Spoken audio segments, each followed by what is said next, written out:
예수께서 여리고로 들어가 지나가시더라. 삭개오라 이름하는 자가 있으니 세대장이요 또한 부자라. 그가 예수께서 어떠한 사람인가 하여 보고자 하되 키가 작고 사람이 많아 할 수 없어 앞으로 달려가서 보기 위하여 돌 무화과 나무에 올라가니 이는 예수께서 그리로 지나가시게 되밀어라. 예수께서 그곳에 이르사 쳐다보시고 이르시되 삭개오야 속히 내려오라. 내가 오늘 내 집에 유하여야 하겠다 하시니 급히 내려와 즐거워하며 영접하거늘 무사람이 보고 수군거려 이르되 저가 죄인의 집에 유하러 들어갔도다 하더라. 삭개오가 서서 주께 여짜오되 주여 보시옵소서. 내 소유의 절반을 가난한 자들에게 주겠사오며 만일 누구의 것을 속여 빼앗은 일이 있으면 내 갑절이나 갚겠나이다.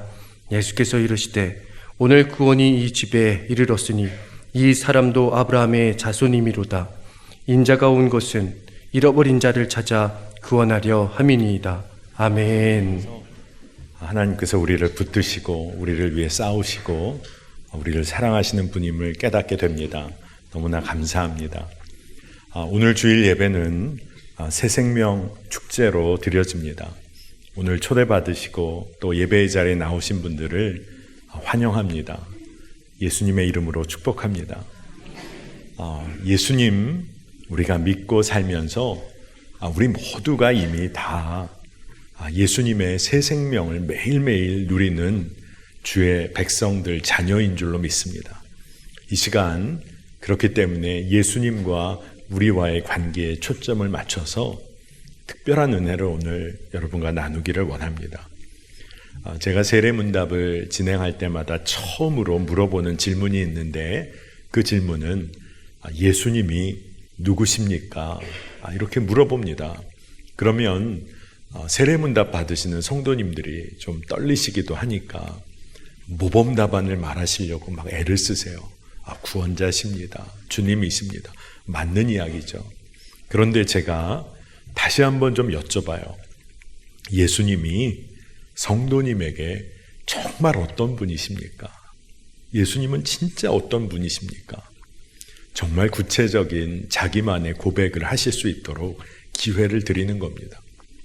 여러분 오늘 예배 드리시는 모든 성도 여러분, 여러분은 어떠십니까?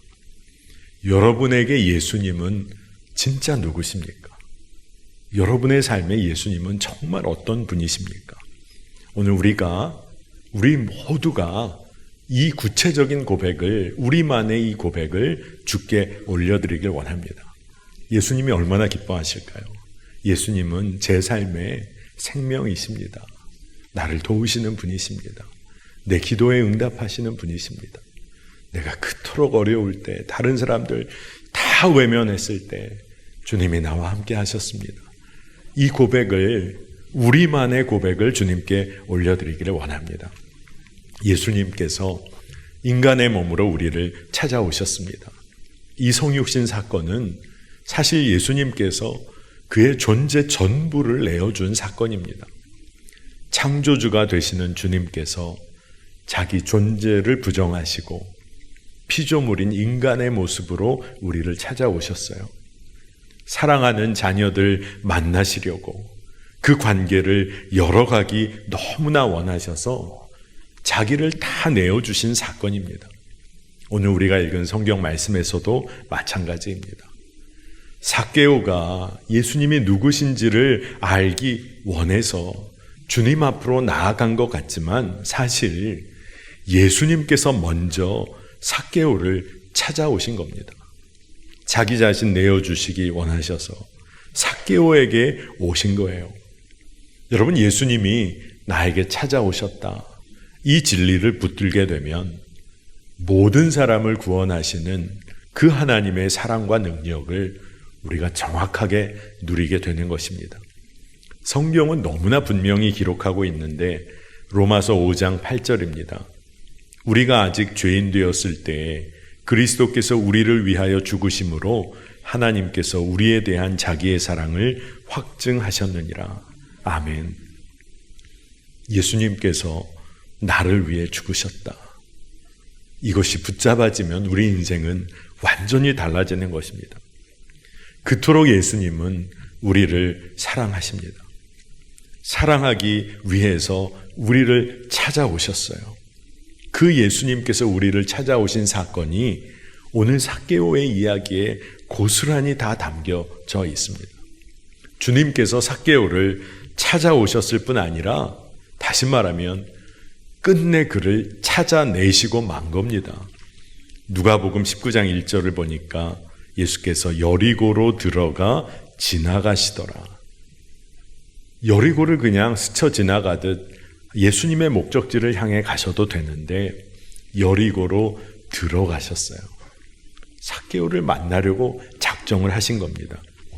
삭개오가 도대체 어떤 사람이었기에 예수님이 그렇게 찾아가셨을까요?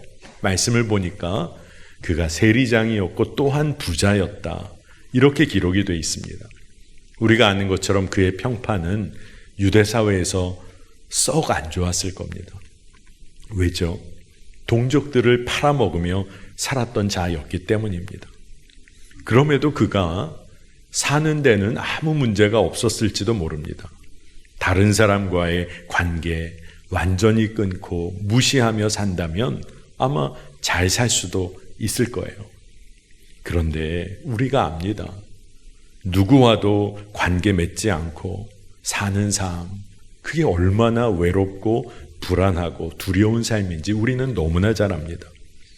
아마도 삭개오가 겉으로는 드러낼 수 없었지만 그렇게 외롭고 두려운 삶을 살았을 거예요.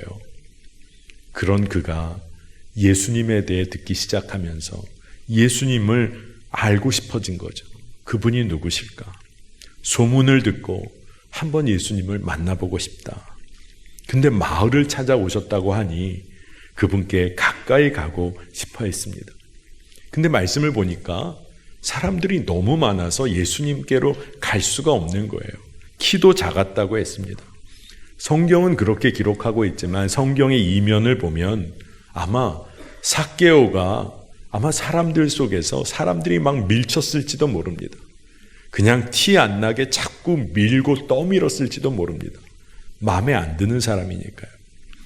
근데 삭개오는 포기를 하지 않은 거죠.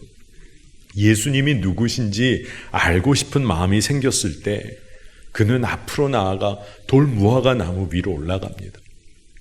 할 수 있는 한, 그가 할 수 있는 한 예수님을 정말 제대로 바라볼 수 있는 곳까지 올라간 거예요.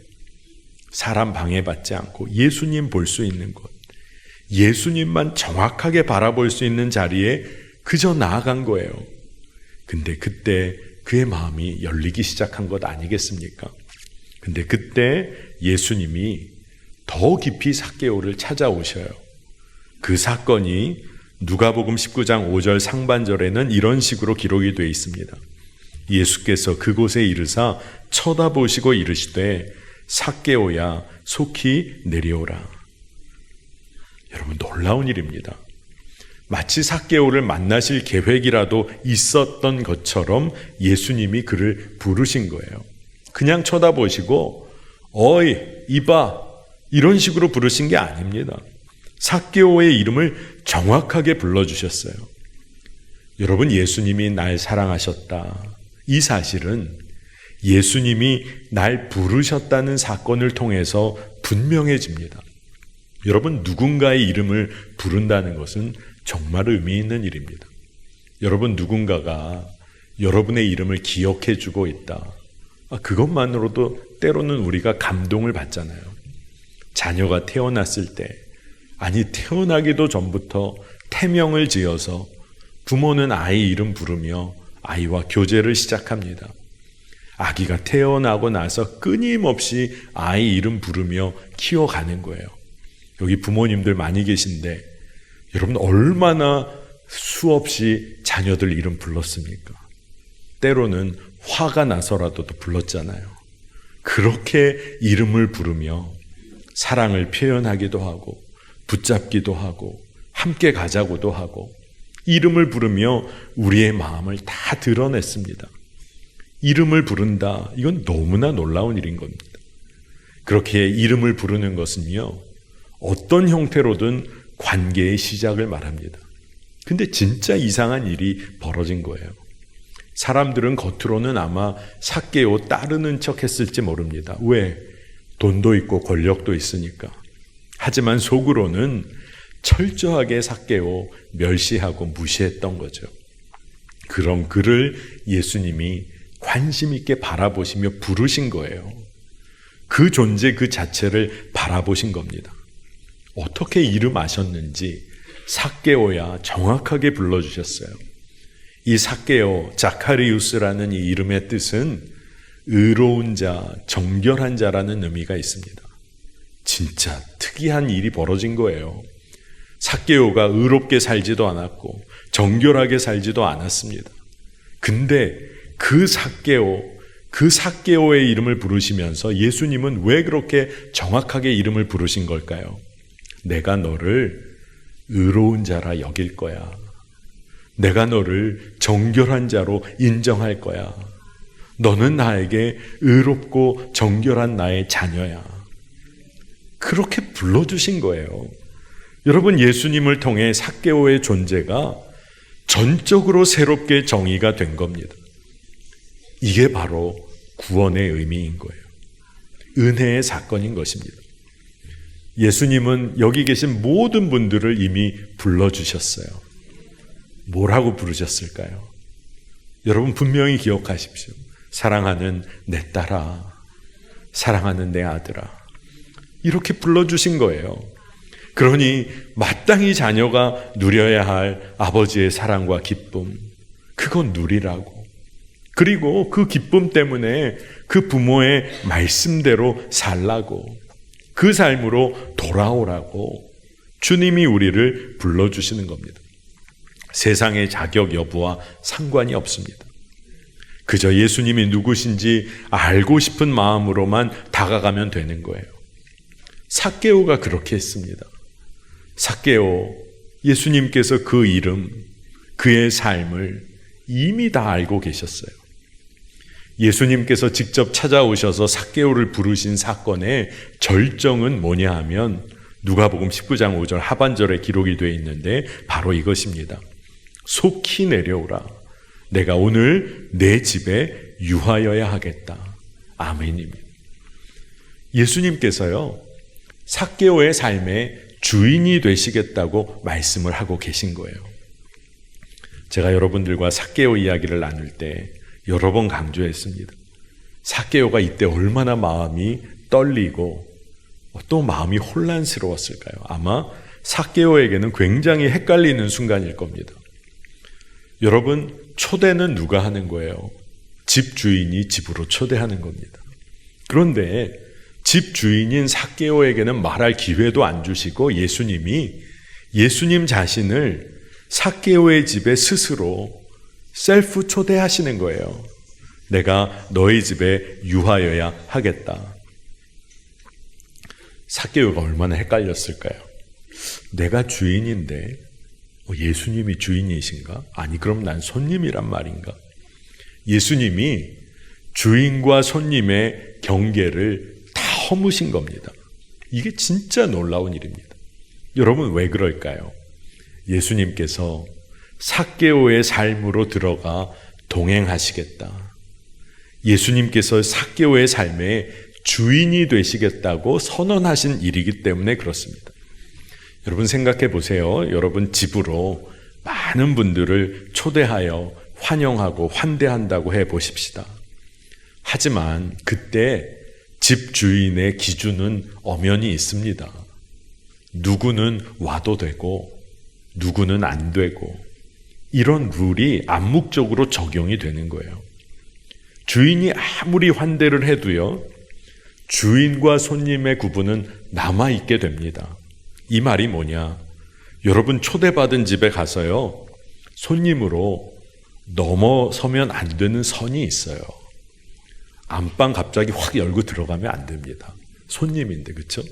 안방 확 들어가가지고 또 심지어 옷장 확 열어보고 이러면 이거 손님이 넘어서면 안 되는 그런 거죠.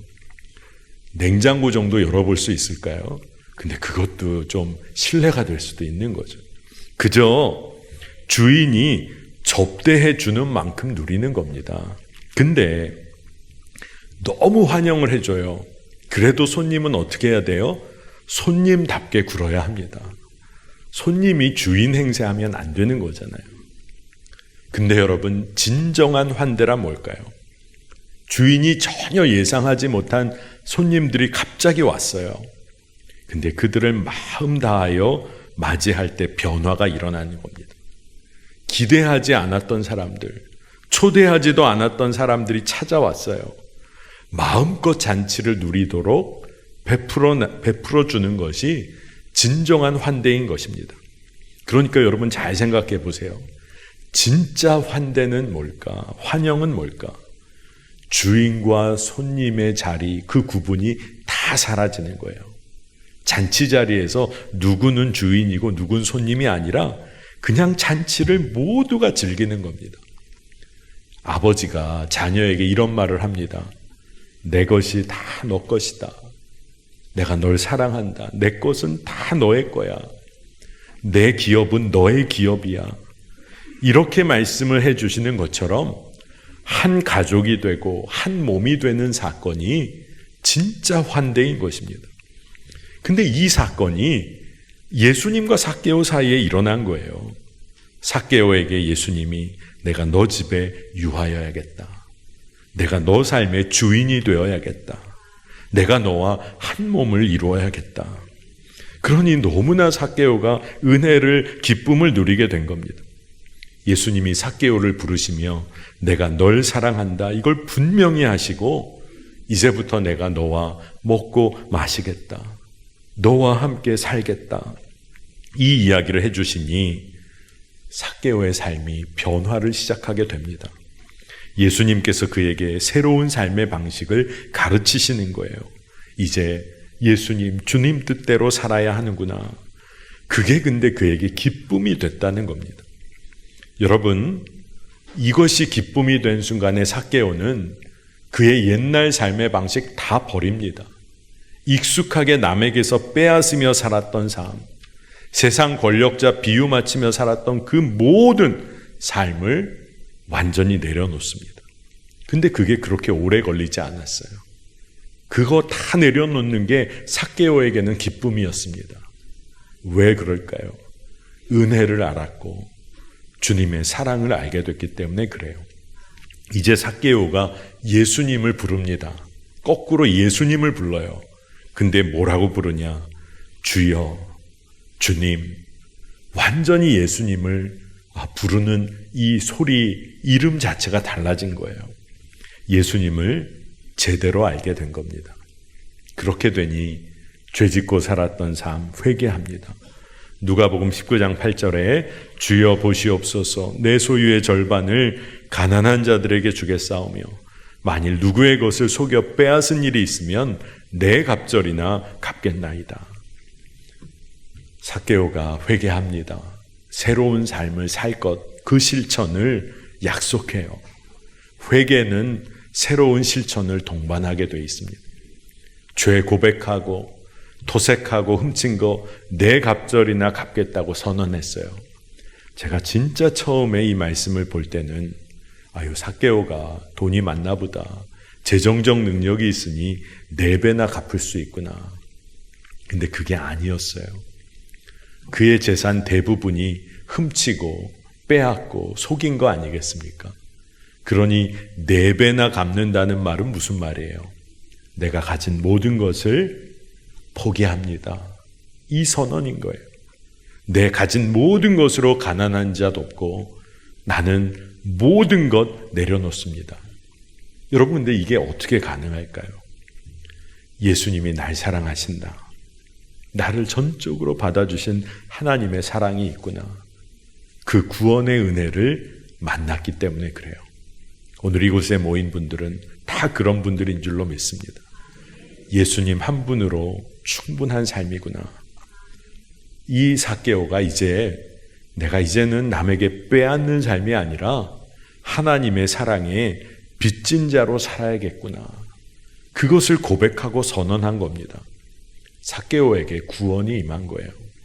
누가복음 19장 9절에 성경은 이렇게 기록합니다. 예수께서 이르시되 오늘 구원이 이 집에 이르렀으니 이 사람도 아브라함의 자손이로다. 아멘입니다. 예수님이 삭개오에게 뭐라고 말씀해 주시는 거예요? 이 사람도, 삭개오 너도 내가 사랑하는 나의 자녀야. 이 이야기를 해 주신 겁니다. 여러분, 그럼에도 불구하고 우리가 이런 사랑을 받은 존재임에도 불구하고 우리 삶은 왜 이렇게 주의 말씀대로 살지 못하는 걸까요? 우리 삶에는 무엇이 문제일까요?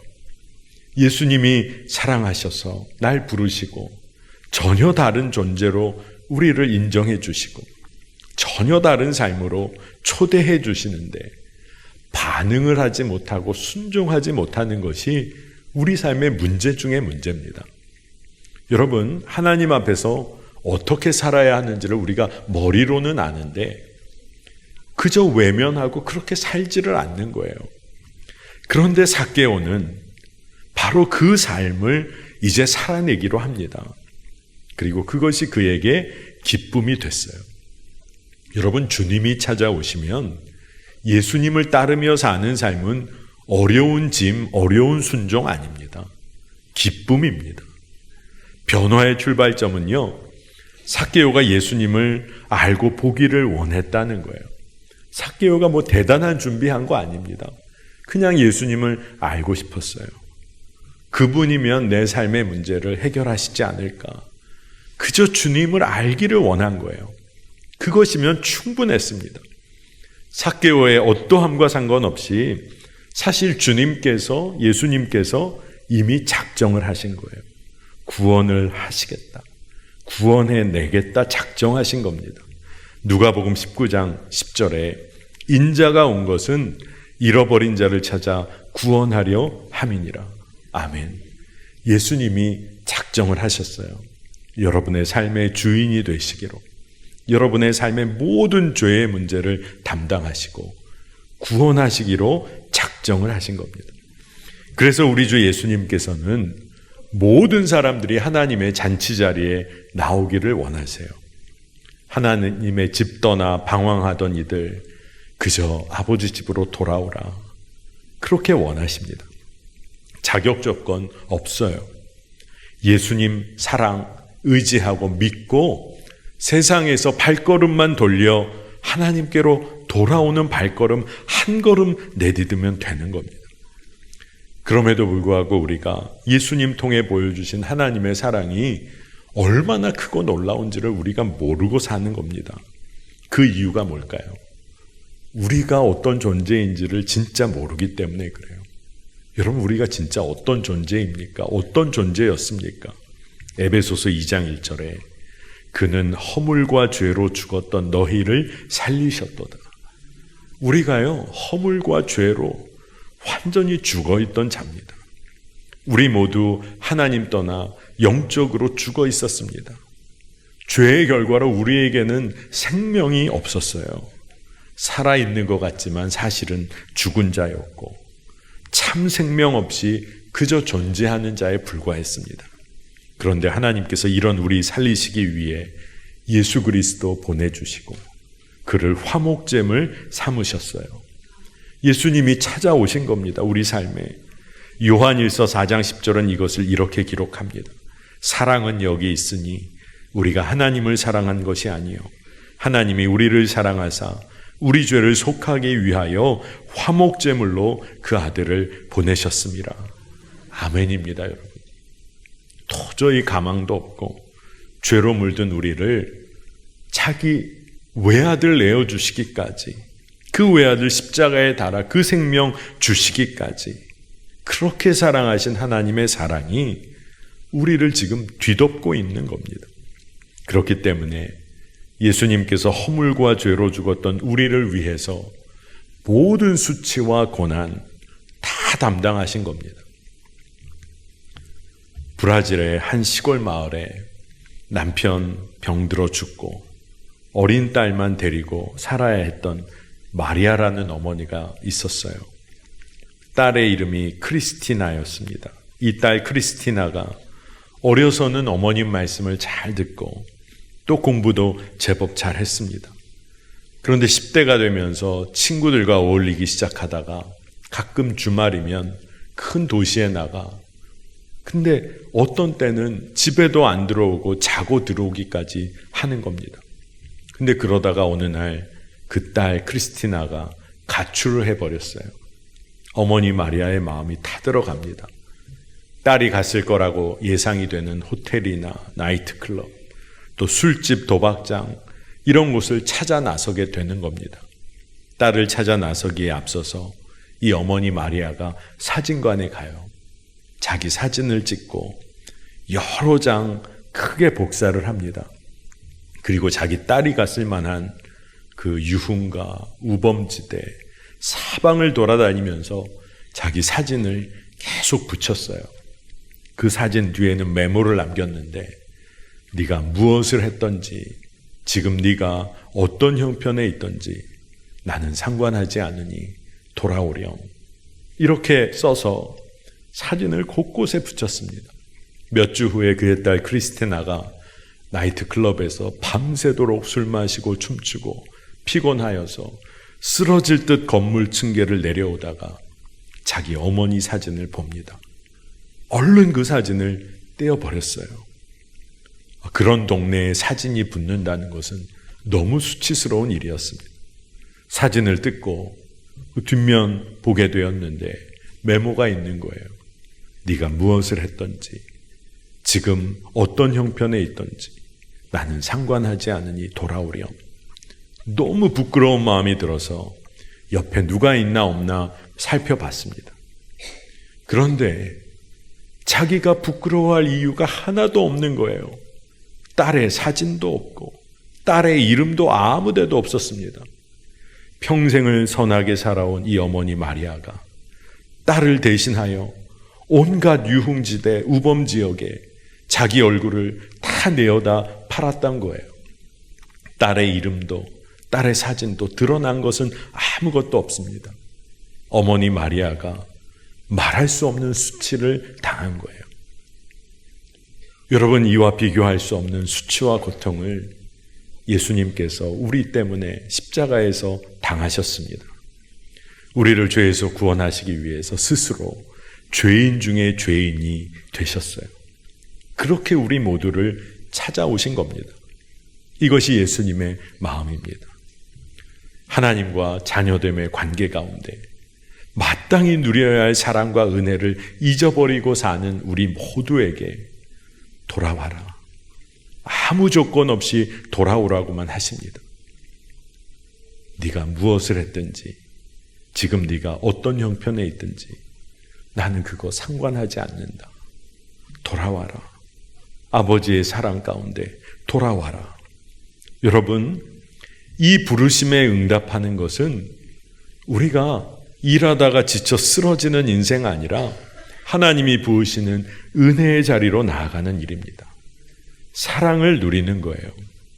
여러분, 오늘 이 주일 우리가 하나님의 자녀로 부르심 받은 존재라는 거 잊지 않아야겠습니다. 삭개오를 부르신 주님께서 이미 여기에 있는 우리 모두 한 사람 한 사람을 불러주셨어요. 너는 내가 사랑하는 나의 자녀야. 너도 나의 사랑하는 자녀이다. 내가 너의 집에 유하여야겠다. 예수님께서 선언을 하시는 거예요. 내가 너의 삶의 주인으로 내가 너와 함께 하겠다. 스스로를 우리 삶으로 초대하신 겁니다. 여러분, 이게 얼마나 놀라운 은혜입니까? 예수님의 완전하신 사랑, 무조건적인 사랑이 우리의 삶을 뒤바꿔 놓습니다. 오늘 말씀을 보니까 삭개오의 삶을 완전히 뒤엎어버렸습니다. 삭개오가 그 이후에 얼마나 행복한 삶을 살았을까요? 여러분 모두에게 도전합니다. 오늘 예배 처음 들으시는 우리 사랑하는 성도님들, 또 함께 기도하며 여기까지 달려오신 모든 성도님들, 여러분, 우리의 뜻과 의지로는 안 돼요. 하지만 예수 그리스도의 사랑을 경험하고 나면 우리 삶은 바뀝니다. 옛 삶의 방식, 십자가에 못 박고 이제 주님, 내 삶의 주인이심을 고백하며 살게 되는 것입니다. 주님이 하시도록 내어드려야 하는 거예요. 우리를 사랑하신 주님께서 가장 선한 길로 우리를 이끄십니다. 예수님께서 당신 스스로를 우리의 마음속 깊이 초대하실 때 우리는 예수님이 날 사랑하시는구나, 이것을 깨닫게 됩니다. 여러분, 오늘 이 구원의 진리 밖에 놓여 있는 사람은 아무도 없습니다. 우리가 주님의 부르심에 응답하며 날 사랑하시는 그 주님과 함께 동행하는 삶 사시기를 축복합니다. 내 딸아, 내 아들아, 너도 내가 사랑하는 나의 자녀다. 여러분, 이것이면 충분한 것입니다. 자녀의 삶을 주님이 책임지십니다. 자, 이 시간에 우리 함께 기도하겠습니다. 하나님, 감사합니다. 우리 모두에게 예수님께서 우리 삶의 주인 되심을 고백하게 하시니 감사합니다. 이 믿음으로 살게 하여 주옵소서. 날 위해 생명 내어주신 주님께서 우리를 부르고 계시니 그 구원의 초대에 응답하며 살게 하소서. 하나님, 내 딸아, 내 아들아, 너도 내가 사랑하는 나의 자녀이다. 주님 말씀해 주시니 너무나 감사합니다. 이제는 지금까지 내 뜻대로 내 마음대로 살았던 삶에서 주의 말씀대로 순종하는 기쁨을 알게 하여 주옵소서. 특별히 오늘 예배의 자리에 나와 주 예수 그리스도를 만나기 원하는 심령마다 살아계신 주님 만나 주실 뿐 아니라 저를 앞으로의 삶 가운데 하나님의 자녀의 삶으로 강하게 이끌어 주옵소서. 모든 것을 이루시는 예수 그리스도의 이름으로 간절히 기도합니다. 아멘.